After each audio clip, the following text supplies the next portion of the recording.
आम राजा ने दोबारा अपने गुरु को किस तरह पाया वो हमने एपिसोड 4 तक देखा। प्रस्तुत है श्री बप्पा भट्टी सूरी जी सीरीज का एपिसोड 5।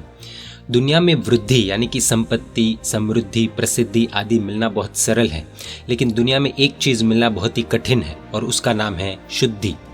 बाकी सब पाया जा सकता है और संयम जीवन में भी सब कुछ मिल सकता है, पर संयम जीवन का जो मूल है वो शुद्धि है।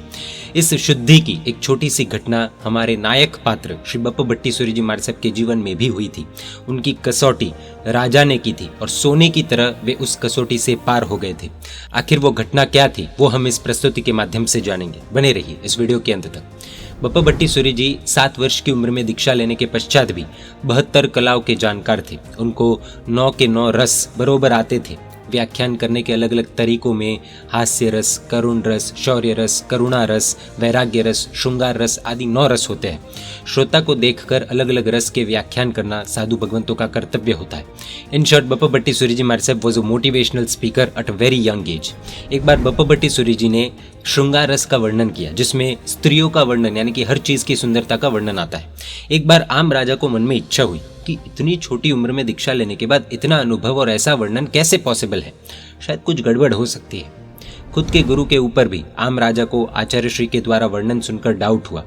समझने जैसी चीज है कि जो व्यक्ति ऐसा कहते हैं कि छोटी सी उम्र में दीक्षा लेने के कारण से मैच्योर होने के बाद जो चीजें होती है वो उन्हें पता नहीं होती और इसीलिए उन्हें उस एज में प्रॉब्लम होने की संभावना बहुत ज्यादा होती है, उनके लिए ये दृष्टांत और ये कथा आंखें खोल देने वाली है। आम राजा ने बप्पा भट्टी सूरी जी महाराज साहब के ब्रह्मचर्य की कसौटी करने का निर्णय लिया। राजा ने एक रात रूप सुंदरी को यानी कि उस नगर की सर्वोच्च प्रसिद्ध वेश्या को कुछ कहकर बप्पा भट्टी सूरी जी महाराज साहब को भ्रष्ट करने के लिए भेजा।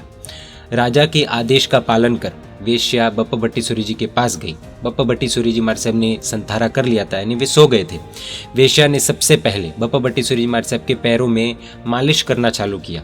सूरी जी तुरंत जागे और उन्हें सिचुएशन समझ में आ गई, क्योंकि वे तो सरस्वती पुत्र थे।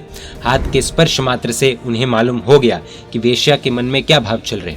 वैसे तो जैन साधु भगवंतों को स्त्रियों का स्पर्श निषेध होता है और जैन साध्वी जी भगवंतों को पुरुषों का स्पर्श निषेध होता है, लेकिन यहाँ पर वेश्या ने बप्पा भट्टी सूरी जी महाराज साहब को उन्हें मालूम न पड़े ऐसी सिचुएशन में नींद में उन्हें स्पर्श किया और उन्हें जगाया। सूरी जी ने वेश्या से कहा, माता जी, लगता है आप यहाँ भूल से आ गई है। मैं जब छोटा था तब मेरी माँ मुझे हर रोज प्यार से सुलाने के लिए ऐसा ही करती थी। आज भी मुझे वही याद आया। वेश्या ऐसे तो बहुत पहुंची हुई थी। एकांतता, शांत रात्रि, सब निमित्त अनुकूल थे। वेश्या ने अपनी मोहक आवाज में कहा, मैं माता नहीं हूँ, परंतु राजा ने मुझे आपकी प्राण प्रिय बनने के लिए भेजा है। मुझे भी आपके प्रति बहुत राग है, इसीलिए आप मेरा स्वीकार कीजिए। बप्पा भट्टी सूरी जी निश्चल आंखें करके एक आसन में उपद्रव की तैयारी के साथ बैठ गए। वेश्या ने उसे जितने शस्त्र आते थे वे सब बप्पा भट्टी सूरी जी महाराज साहब के ऊपर छोड़े, यानी उन्हें बेबस करने का पूर्ण रूप से प्रयत्न किया। लेकिन बप्पा भट्टी सूरी जी महाराज साहब तो कुछ और ही मिट्टी के बने हुए थे। उनकी मिट्टी जिन शासन की, ब्रह्मचर्य की, शील की, समर्पण की, शुद्धता की मिट्टी थी।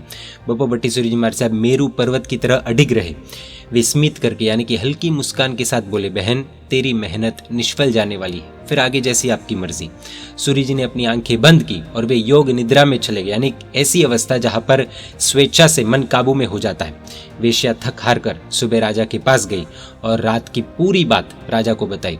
वह वेश्या इतनी प्रसन्न हो गई थी कि उसने राज्यसभा में जाकर ये चीज कही कि नवनीत कल्पो अयम लोकः पाषाण कल्पो तव गुरुः, यानी कि ये पूरा लोक यानी हम सभी मक्खन जैसे हैं और ये आपके गुरु पत्थर जैसे हैं। मक्खन को पिघला सकते हैं लेकिन पत्थर को पिघला नहीं सकते हैं। वेश्या ने बप्पा भट्टी सूरी जी महाराज साहब की बहुत प्रशंसा की। आम राजा ने भी खुश होकर आचार्य श्री बप्पा भट्टी सूरी जी महाराज साहब को बाल ब्रह्मचारी और गजवर ऐसे बिरुद से नवाजा। बप्पा भट्टी सूरी जी महाराज साहब इस कठिन कसौटी में से शुद्ध सोने की तरह पसार होकर विशेष प्रभावक बने। शायद स्थूल भद्र जी के अवतार ने वापस जन्म लिया बप्पा भट्टी सूरी जी महाराज साहब के स्वरूप में।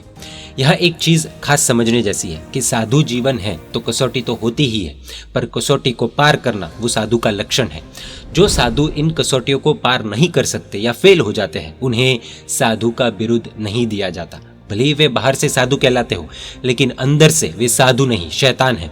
चौथा महाव्रत यानी ब्रह्मचर्य साधु के प्राण होते हैं और जब प्राण निकल जाते हैं तब साधु की साधुता निकल जाती है और उसे साधु नहीं मृतक यानी लाश कहा जाता है। इसीलिए इस चीज के अंदर कितने भी निमित्त आने पर भी खुद की जान गंवा सकते हैं साधु, खुद को फांसी पर लटका सकते हैं साधु, पर इस महाव्रत के अंदर कोई कॉम्प्रोमाइज नहीं करते हैं। साधुओं के उपाश्रय में ही नो कॉम्प्रोमाइज का बोर्ड लगाया हुआ होता है, भले ही वो दिखे या ना दिखे। यहाँ पर भाइयों और बहनों को एक खास चीज समझने जैसी है कि हम हमारी मर्यादा में रहकर साधु साध्वी जी भगवंत की जैसी भक्ति करनी हो वो कर सकते हैं, लेकिन अगर कभी मर्यादा चूक कर ऐसी भक्ति की जाए तो इस महाव्रत का खात्मा हो सकता है, वो जलकर राख हो जाता है। और बप्पा भट्टी सूरी जी महाराज साहब ब्रह्मचर्य की कसौटी में, जैसा कि हम आज के जमाने में बोलते हैं, वैसे फ्लाइंग कलर्स के साथ पास हो गए। इस सीरीज के लास्ट एपिसोड में हम देखेंगे कि एक गुरु का एक राज्य के ऊपर, एक राजा के ऊपर और पूरी प्रजा के ऊपर कितना महत्व होता है, इन्फ्लुएंस होता है, और एक गुरु राज्य का कितना इंपॉर्टेंट पार्ट होते हैं। जय जिन शासन, जय महावीर।